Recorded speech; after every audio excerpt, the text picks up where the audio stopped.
Ready? Imagine you come home after a hard day at work. All you want to do is grab a beer, get something to eat, and then go to bed. Well, too bad, there's no beer at home and you're in no mood to cook. What do? You grab a bar of your favorite chocolate, of course. So comforting, so delicious. Today, I'll be talking about cocoa bean and chocolate.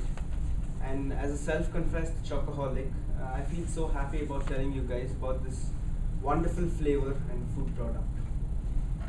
I'll be telling you about the history of the cocoa bean and chocolate, the various types of products that can be obtained from the cocoa bean, and of course, it would be incomplete without the health benefits of chocolate.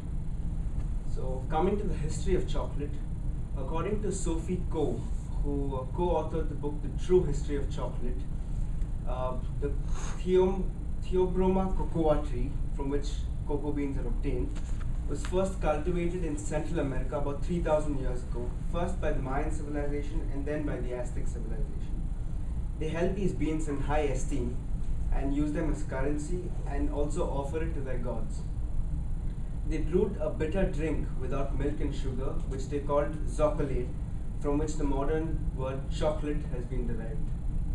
And the first Europeans to lay their hands on the cocoa bean were the Spanish when they came to colonize and conquer Central America. They began shipping these beans to Europe in the 1500s, and it was served in its original form as a bitter drink to the upper class and the rich and connected. And finally, in the 1800s, milk and sugar was added, and the first chocolate bar was made. And shortly after the Industrial Revolution, the mass production of chocolate began. Now that we know the different history of the cocoa bean, let's talk about the products that can be obtained.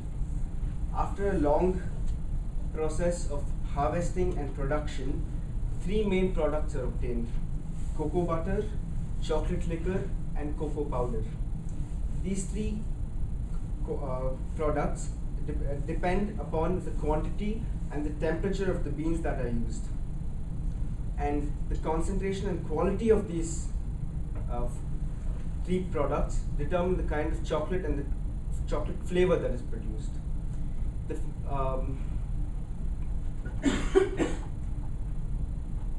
cocoa powder is used as a baking agent. Chocolate liquor is a form of chocolate and is also used as a baking agent. And cocoa butter, in fact, is used. Cocoa butter is used to make chocolates as well as in cosmetic products. These three products, along with milk, sugar, and vanilla essence, are used to make the three main types of chocolate in the world: milk chocolate, dark chocolate, and white chocolate. Now, coming to the health benefits of chocolate, it's not what all of you guys think. It's not that every good thing in the world comes at a price. Chocolate doesn't. It comes at a benefit, in fact. And research by the German and Swedish scientists have found that chocolate, and specifically the flavonols found in chocolate, actually helps to reduce the chances of stroke and heart disease, as well as lowering blood pressure. Chocolate has been an age-old cure for diarrhea from the 15th and 16th century. Chocolate has been known to fight stress, and the antioxidants found in chocolate are helpful actually in preventing the premature aging of skin and slow down the aging of skin. And research has shown that small amounts of dark chocolate actually reduces your cravings for sweet, salty, and fatty foods, thus helping someone stick to their diet. I would like to conclude by saying that now that we know so much about the cocoa bean, right from its humble beginning as a bitter drink 3,000 years ago to its present modern day varieties and forms, there is so much we can learn from it. And it is not only good for our taste buds, but also for our health. I would like to quote by saying, flowers wilt, jewelry tarnishes, candles burn out, but chocolate never hangs around long enough to get old. Thank you.